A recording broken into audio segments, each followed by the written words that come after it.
వైకుంఠ ఏకాదశి పర్వదినాన్ని విశేషంగా జరుపుకోవడం జరుగుతున్నది. ముక్కోటి దేవతలు కూడా స్వామి దర్శనార్థమే వేచి ఉన్న పర్వదినమే ఈ ముక్కోటి ఏకాదశి.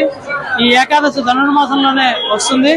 ధనుర్మాసం చేస్తున్న వాళ్ళు ప్రతి భక్తులు కూడా ప్రగాఢమైన విశ్వాసంతో, ముఖ్యంగా ఈ ప్రాంతంలో ఉన్న వాళ్ళందరూ కూడా ప్రగాఢమైన విశ్వాసంతో ఈ ఆలయానికి వచ్చి ప్రతి సంవత్సరం స్వామి దర్శనాలు చేసుకోవడం వల్ల సంతోషంగా సుఖంగా ఉంటున్నారనేసి ప్రగాఢమైన విశ్వాసం వల్ల ప్రతి ఒక్కరు వస్తూ ఉంటారు. అందరికీ చక్కటి ప్రసాదం, ఉచిత వాహన సదుపాయాల్ని అందరికీ కూడా దేవస్థానంలో ఏర్పాటు చేసి చాలా మంది వచ్చి భక్తులు దర్శనం చేసుకుని తరిస్తున్నారు. జై శ్రీమన్నారాయణ.